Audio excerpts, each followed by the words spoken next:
I used to think life after my husband passed would settle into quiet ease.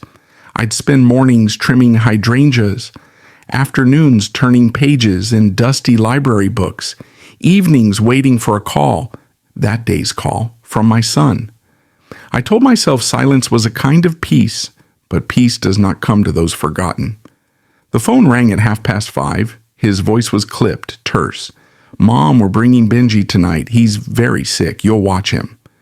No explanation, just those words. My chest tightened. I didn't ask how sick. I didn't ask when. I said yes.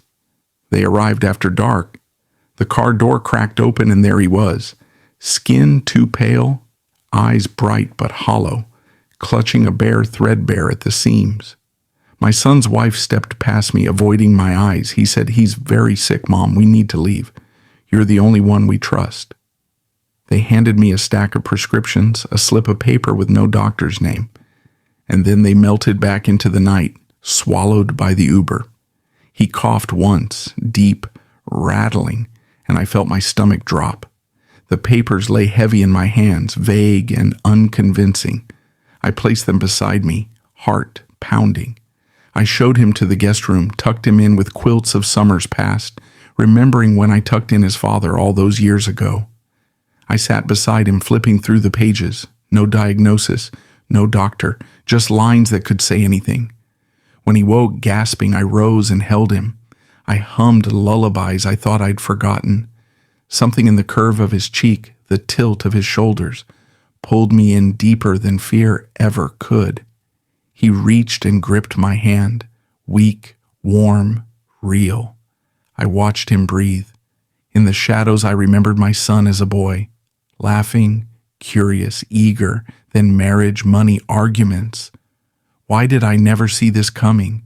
Did I raise someone capable of abandoning his own child? And then he murmured in his sleep, "Auntie Mads, help me." My heart froze. That name had no place in our life. I flipped open my journal and began to write. Date, time, every detail. This was no passing moment. In the dim light, I found a crumpled note tucked into his pocket. "Don't believe them. If I die, it's not because I'm sick." I sat with it, trembling. My breath stuttered. That was no idle threat. That was a warning. I pressed it close, determination rising beneath shock. If they thought I'd babysit in silence, they were dead wrong. By 6:30 the next morning, I'd already been sitting at the kitchen table for over an hour. The crumpled note from Benji's pocket sat beside a half-empty mug of coffee, and the stack of vague medical papers was fanned out like a bad poker hand. I picked up the phone and dialed the hospital listed on the top page. A woman answered with the usual chirpy professionalism. I gave Benji's full name, the birth date, the supposed diagnosis. There was a long pause, longer than I liked. Then she said, "I'm sorry, sir, I've checked our records. We haven't had a child by that name under critical care recently." "Are you sure it was this facility?" No file, no visit, not even a whisper of Benji in their system. I thanked her and hung up, my stomach clenching like it used to during court depositions. I stared at the kitchen clock, the tick-tick drilling into my skull. They didn't just lie, they used me. I opened my notebook and started writing. Now, not as a worried grandparent, but as someone preparing for a legal war. If this whole thing came crashing down, I wanted a record that showed I wasn't naive. I was alert. I called Alan next. My younger brother had traded courtroom battles for retirement 2 years back, but he still knew the ropes. When he picked up, his voice was raspy with sleep, but snapped awake quickly as I laid everything out. They dropped off a sick kid with incomplete paperwork, and now the hospital doesn't even know who he is, he said, voice hardening. This isn't just irresponsible. It might be a setup. I told him about the note. The hospital denial. The way my son vanished into the night without looking me in the eye. Alan sighed. Listen carefully. If something happens to Benji on your watch, even by accident, they could pin it on you. Blood ties won't shield you in court. You could be the fall guy. He offered to call CPS discreetly. I hesitated. The idea of bureaucracy tangling up in this already messy knot felt too fast, too soon. No, I said, gripping the phone. Let me dig first. I need to know what I'm dealing with. You're walking a legal minefield, he warned. Be careful. These things escalate fast, especially when money or custody's involved. After the call, I found Benji awake, curled up on the couch with his little bear and a pile of black crayons. He'd filled 3 sheets with thick, dark strokes, figures behind closed doors, a shadow looming over a child, stick figures screaming at each other. I sat beside him, quiet. Benji, can you tell me about these? He looked at me, eyes glassy, and slowly shook his head. Did someone hurt you? I asked, careful not to sound accusing. He hesitated. Then in a whisper he said, They told me not to tell. Said you'd leave me too. It hit me harder than anything else that week. I pulled him into my arms, holding his thin frame against my chest. I'm not going anywhere, I told him. And I meant it. I'd stand in front of a train before I abandoned that boy. That afternoon, while he napped, I finally opened the suitcase Cassian left. At the bottom, beneath layers of wrinkled clothes, was a small flash drive, labeled for emergencies only. I hesitated, then plugged it into my laptop. 1 file, 1 video. The grainy footage looked like it was from a security camera in a daycare hallway. Benji was sitting against a wall, and then suddenly he keeled over, collapsed. He didn't move. 2 adults walked past and didn't stop. 15 seconds passed, then the front door burst open. Cassian appeared, yelling at one of the staff. He knelt beside Benji, shook him, then scooped him up roughly, shouting something off screen. No date, no audio, but the image burned itself into my memory. I shut the laptop slowly, my mind spinning. Was this proof of negligence? A scare tactic? A manipulation? I didn't know. All I knew was that someone was hiding something, and they'd placed the fallout squarely in my lap. That night I sat by Benji's bed again. His breathing was shallow, uneven, but steady. I stared at the ceiling, my mind racing with questions. If I called the authorities too soon, they might say I was overreacting, paranoid. But if I waited and something happened... Being a parent is complicated, I whispered to myself. Being a grandparent when your kids are broken, it's impossible. I knew what I had to do. I needed to find Benji's real medical history, and I needed to find Auntie Mads, whoever she was. The truth doesn't hide in silence. It hides in plain sight. The next afternoon, I left Benji with a neighbor I trusted and drove into town. I needed information. Real, concrete, legal information. Something that wasn't whispered in a hallway or scribbled on a crumpled note. The public library downtown still had a microfiche room, and I figured if Cassian had tried to wipe records clean, he might have left a smudge somewhere else. I asked the reference librarian if there were any public custody filings under Cassian's name. She typed for a while, then paused. She looked up. Are you related to the Peterson house out on Oak Lane? I froze. Why? There was a couple here last fall, French accents. They were asking about forfeiture laws tied to inherited properties. They mentioned your name, asked if you were legally sound. I wrote down the date she gave me. Same day Benji was supposedly diagnosed, so they weren't just panicked parents. They were laying groundwork, insurance, or escape plan. I didn't know yet. By the time I drove back, the sun was low, casting long shadows across the front porch. I didn't go inside right away. Instead, I sat in the truck, dialing a number I hadn't touched in years. The name came from a scrawled note in my wife's old high school yearbook. Cheryl, Mad's sister. The line rang 4 times. Hello? A woman's voice, wary but not cold. This is Madeline's father. You don't know me. But Benji, he spoke your name in his sleep, said Aunt Cheryl. I thought you might want to know. There was silence. Then, you better come by. I don't do phones for this. Her house was 10 minutes outside town, tucked behind a chain of aging strip malls.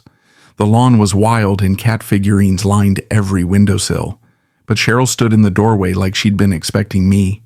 She didn't invite me in, just turned and walked away, leaving the door open behind her.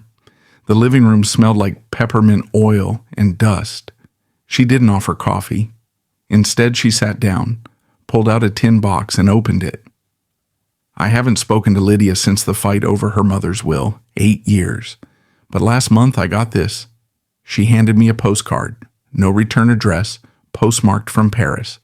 On the back, in shaky handwriting, "He's safer with her." "That mean you?" I asked. She shook her head. "I think it meant you."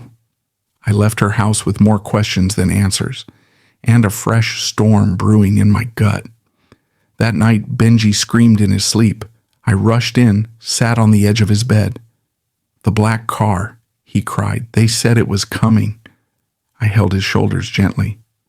"What car, Benji?" "If I told anyone, it'd come take me away." He clutched an old sock monkey so tight I thought the seams might rip. I'd never seen it before. When he fell back asleep, I checked it. Inside was a small folded form.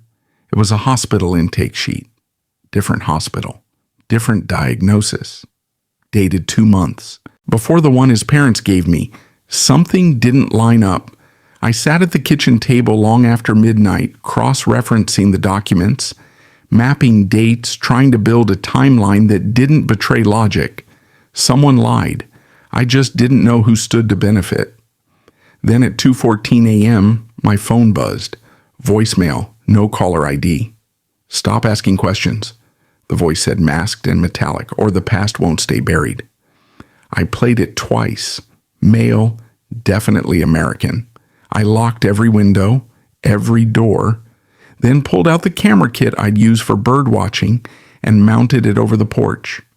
I wrote another entry in the notebook, this time for Alan. If anything happened to me, I wanted him to have the thread, even if it ended messy. "You don't scare a woman who's already lost everything," I whispered to the dark. The next morning, I sifted through the stack of mail piled on the hallway table. Junk, a utility bill. Then, one envelope stood out. Court documents. My name listed, not as guardian, as respondent.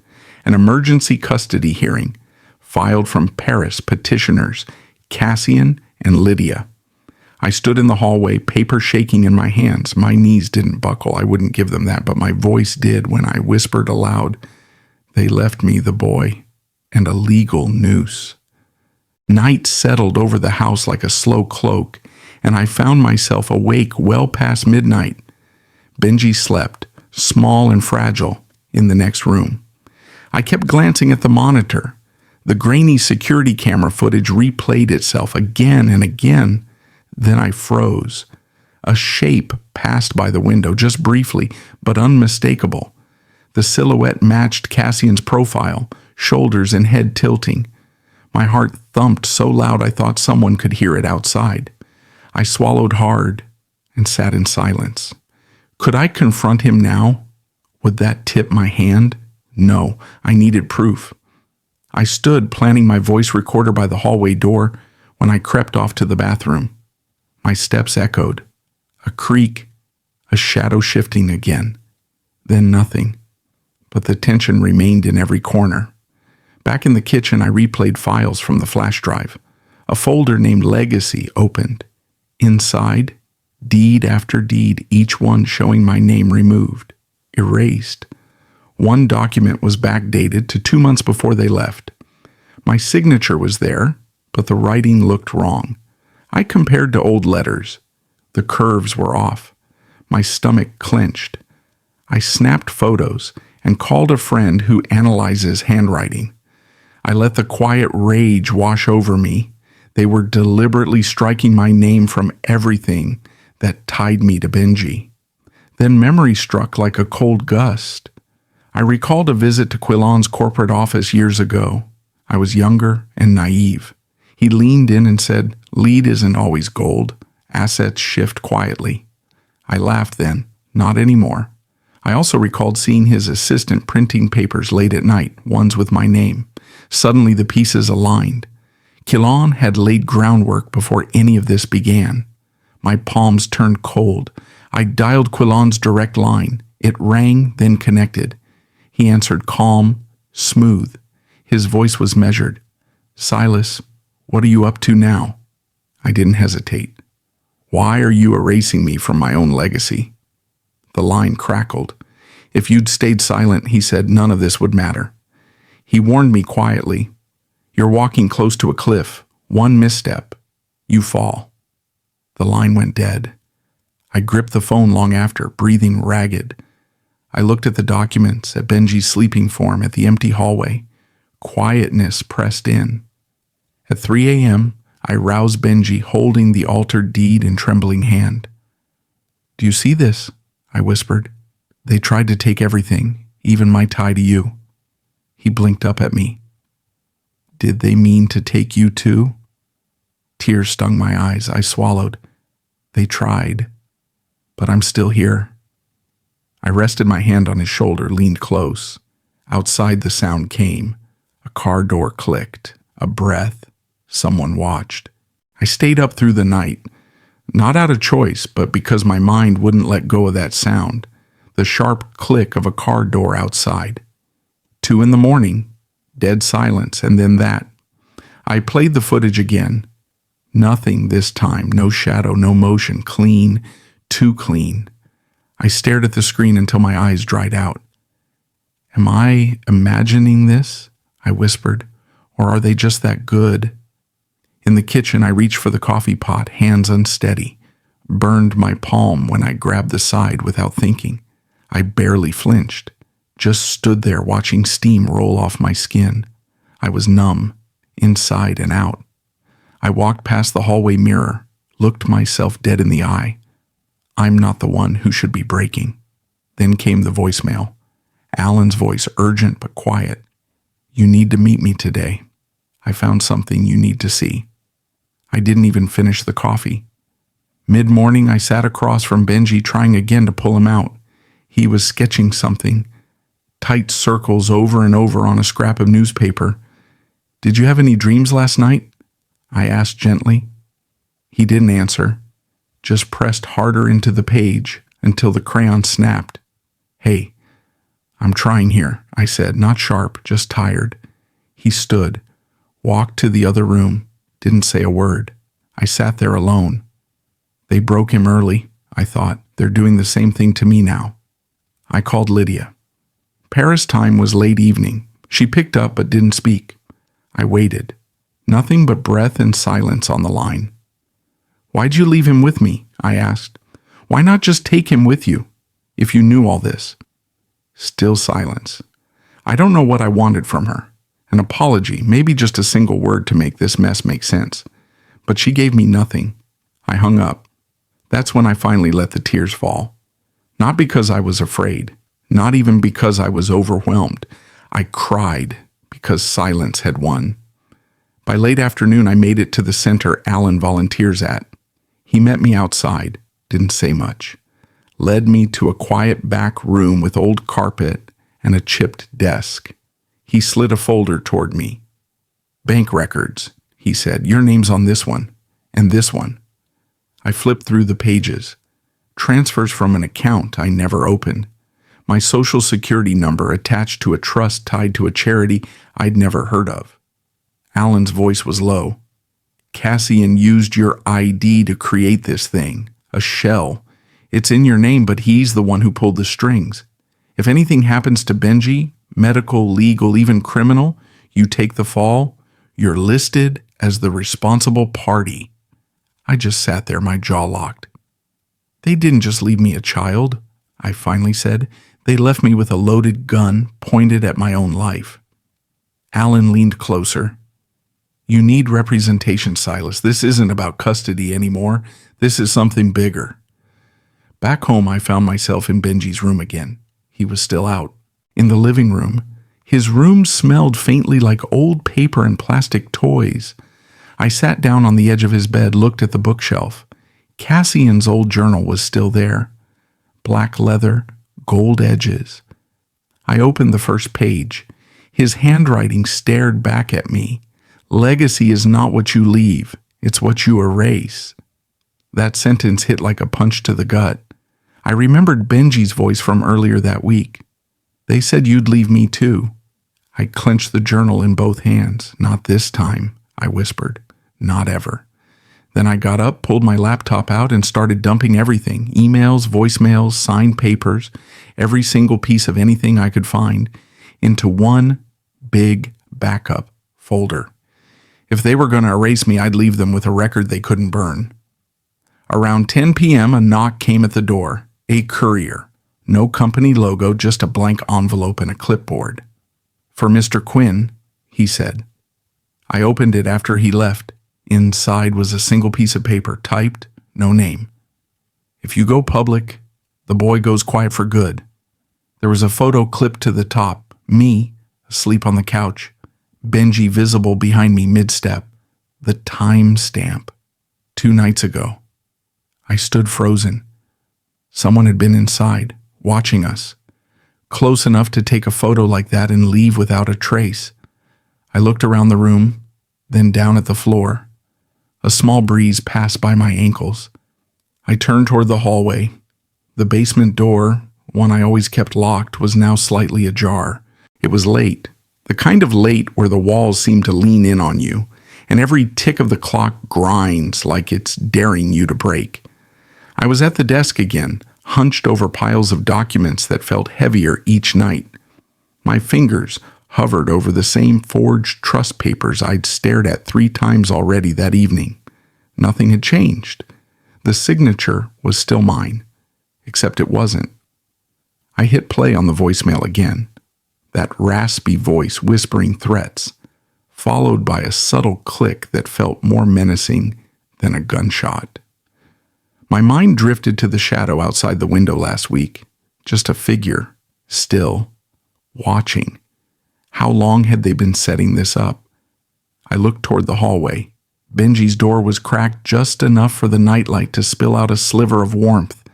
He was asleep, his breathing soft, steady, oblivious. I sat back in the chair and whispered, "This isn't for me anymore. It's for him. So they can't erase him like they tried to erase me." The knock came just as I poured myself some lukewarm coffee. Not urgent, not tentative. One single knock like someone who knew I was home and wouldn't leave. I opened the door to a man in a gray windbreaker and ball cap. He said nothing, just handed me an envelope and walked off. Inside a photo. Paris, Cassian, and Marisol stepping onto a private jet, flanked by a child in a hooded coat. The timestamp said last month. My pulse kicked. I flipped the photo. A sticky note was stuck to the back, with 3 words scribbled in red ink. He was never returning. No threats, no name. But the implication hit me straight in the chest. This wasn't abandonment. This was designed, cold, clinical. I placed the photo next to Benji's old drawing on the fridge. The one with the black car in the background, same model, same angle. I hadn't noticed before. He saw more than he let on. I stared at the photo for a long time like it would start speaking if I looked hard enough. Then I heard it, soft, broken, from Benji's room. "Auntie Mads, help me." I rushed in. He was tossing in his sleep, face scrunched, hands gripping the blanket like a lifeline. I knelt by the bed and gently shook his shoulder. "Benji, it's me. Wake up, son." His eyes cracked open, glassy. "She said I'd find a real home," he mumbled, barely audible. "Who's she?" "Mads." The name hit me like a slap. Madison, my cousin, is strange since the last family fallout. Cheryl had mentioned her once in passing, that she kept in touch with Cassian, that they were planning something bigger. Everything tightened inside me. Not just betrayal from my son, but from someone I'd once called family. I tucked Benji in and walked out, feeling the whole damn house pressed down on me. Back at the desk, I grabbed the recorder from the drawer, the one Alan gave me last year after the first court threat. I walked back into Benji's room, placed it beside his lamp, and hit record. My name is Silas Quinn. If you're hearing this, something's gone wrong. I spoke clearly. No emotion, just fact. The envelope, the photo, the date, the car in the background, the threat, the connection to Madison. I listed everything like I was reading my own obituary. A gust of wind moaned against the siding. A car engine hummed in the distance. I let it record it all. Every ambient sound. Then I clicked it off and tucked it under Benji's mattress. "They think I'm broken," I whispered. "They'll find out what broken really looks like." Back at the desk, I was halfway through reviewing another forged title when my phone buzzed. One line from Alan. 2 a.m., my office. "I have something that changes everything." I stared at it. Could be bait, could be salvation, but I wasn't in the mood to sit still. I slid the envelope, the photo, and the recorder into my coat pocket, slipped on my shoes, looked back once at Benji's door. He was still, peaceful. I stepped outside, locking the door behind me. The cold hit quick, but I didn't flinch. I looked down the driveway, then up at the stars. Everything was quiet. "I'm coming," I said into the wind, "and they won't silence me again." I arrived early at the community center, the weight of what I carried pressing in my coat pockets. The hall was empty, chairs stacked, lights off. I found a small private room, cleared a table, and laid out the evidence. Printed deeds, the Paris photo, the envelope, and the recorder file from Benji's room. I hooked up the laptop to the projector, tested the slides, forged signatures, timestamps, side-by-side comparisons. My pulse thudded loud in my ears as I hovered over one image, showing my handwriting twisted beyond recognition. A flash memory returned me to Quillon's words in his office. "Lead isn't always gold." I drew in a deep breath. Today I refused to be erased. I texted Cassian and Marisol. 2 p.m., center, witnesses present. I invited a pastor known for fairness and a local reporter. Cassian claimed he was abroad. Marisol agreed to show. To break the tension, I emailed them an old birthday photo, smiling faces, simpler days. In my mind, I echoed, "We had love once. You chose to throw it away." I rehearsed how I would respond to lies and denials. I braced for everything. At 2 sharp, Marisol walked in, flanked by 2 attorneys. Moments later, Cassian's face flickered on a screen via video link. I stood, cleared my throat, and began to project the forged deeds. I showed how my name was systematically removed. She shot up, eyes wild. "This is manufactured," she spat. I muted her, clicked play on the audio recording of Benji. "Don't let them take me again." The room went stiff. The legal team exchanged uneasy glances. Cassian's video feed trembled. Guilt flickered on his face. Then I switched to the tape from the flash drive. Cassian grabbing Benji aggressively, staff shouting, chaos around him. Marisol gasped, hands to her mouth. She stammered about context, about misleading edits. I kept going. Time-stamped emails of her denying his cries. Evidence she blocked calls. I turned to the pastor and reporter. "You see it now?" They hid behind my silence for years. The pastor's jaw dropped. The reporter's camera began rolling. Cassian's mask cracked. We moved outside into the backyard, twilight soft and heavy. The crowd murmured. Curious neighbors, witnesses, legal aides hovered. I faced Cassian and Marisol. I reached into my pocket, unfolded the leaf-fold napkin, the one I first made for Orion. I held it up. "You tried to erase me. You tried to erase him, but this..." My voice shook just slightly. The night air swallowed the rest. Silence held them. Then Marisol lunged forward, snatched at the napkin. Her eyes were wild, desperate. I got to the hall before sunset, the air still warm with the breath of the day. Rows of chairs were already set. A few familiar faces wandered in, curious. Some were there out of loyalty, others out of doubt. I told them it was a family meeting. That was all they needed to hear. I hooked up the projector again, this time in the main room. My hands didn't shake. not like before. I laid out the deeds, the envelope, the photographs, my entire story, not just in words, but in proof. As the lights dimmed, the room stilled. I spoke plainly, not from a script, just from memory, mine and Benji's. I let the images do the talking where my words weren't enough. People gasped, others covered their mouths, some stared in disbelief. I paused midway, then asked, "Can you tell where love stops and control begins?" The silence said they could. That's when Marisol stood. "This is emotional theater," she said, voice cold. I turned to her calmly, clicking through timestamps, verified reports, legal statements. She tried to speak over me, but I kept going. Then Cassian's voice cut through the room, angry, desperate. "Shut this down. This isn't court." I didn't need court. I played the footage from Chapter 4, Cassian at the daycare grabbing Benji. You could hear the staff yelling, the chaos. The room hushed like a church before a funeral. I looked right at him. "Why'd you hand me that boy like he was dying, and then try to erase us both?" He said nothing. Eyes dropped. He didn't blink. I switched to the next clip, the one where Benji whispered in his sleep, "Aunt Cheryl." That name cut through the air like a crack in glass. All heads turned to her. She stood stiff, white as the wall behind her. "I thought I was helping," she said. Her voice wasn't steady. She admitted giving the Paris postcard, said she thought Benji was in danger, that she was helping remove him quietly. But the words didn't land right.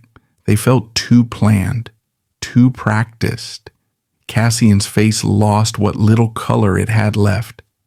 Then came the final blow, a notarized statement from his former business partner. It laid it out clean, forged signatures, falsified notarizations, altered files. Marisol broke. Tears welled up, but no one offered her comfort. "I didn't know it would go this far," she said, like that made it better. I stepped toward the podium again.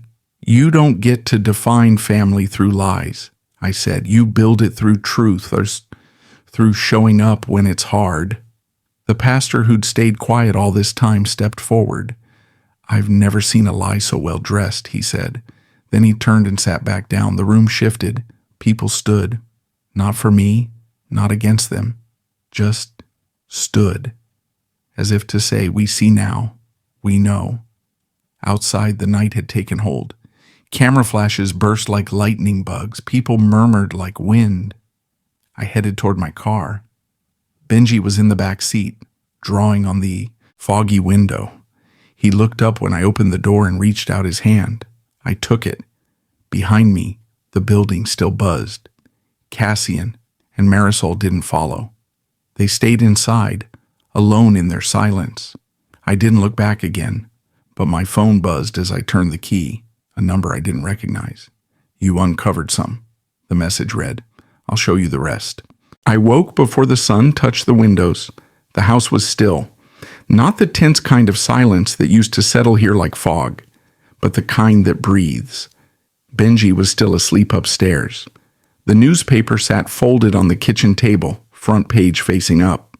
My picture. Underneath, truth finally told. I didn't smile when I saw it. I just stared for a while, then folded it closed. I made coffee, the way Jonah used to. Scoop, water, stir slow, let it sit. He said coffee deserved time, like all things worth tasting. That small act grounded me more than any headline ever could. When I stepped out to fetch the mail, neighbors who once looked the other way now waved. A woman from 2 houses down left a small pot of hydrangeas on my porch. No note, didn't need one.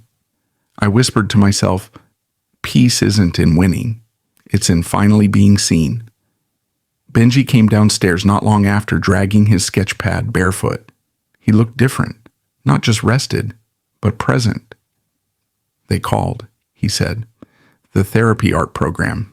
They want me." He smiled wide, eyes clearer than I'd seen in months. I nodded, then walked over to the drawer, pulled out the envelope Jonah left, the last thing I'd kept from Benji. "Your father wrote this," I said, handing it to him. only if you were ever in danger or lost. He sat down on the couch, tore it open gently, and read in silence. The paper trembled in his hands, but he didn't cry. After a while, he folded it and said, "I'm not him, but I'm yours." And for the first time, he let me hold him. No flinch, no pulling away, just stillness. Later in the week, Marisol asked to meet at the old church downtown. I went more out of curiosity than forgiveness. She came alone, no lawyer in sight.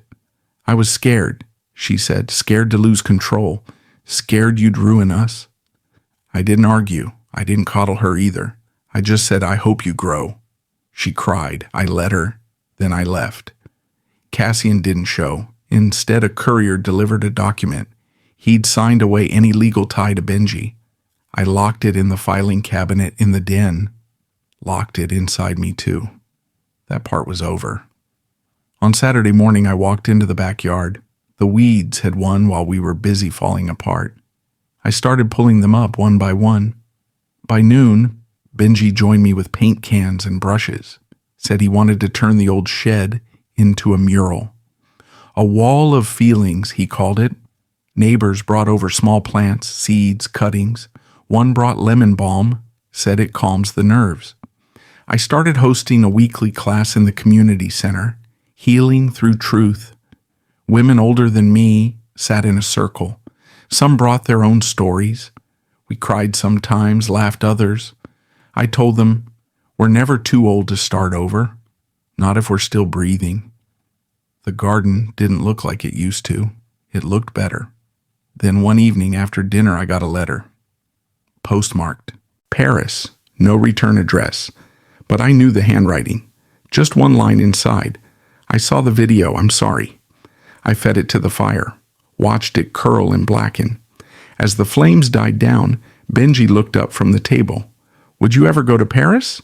He asked. I took a sip of my tea and smiled. Maybe, but not for the past. Because sometimes moving forward means leaving the door slightly open, just in case healing wants to visit.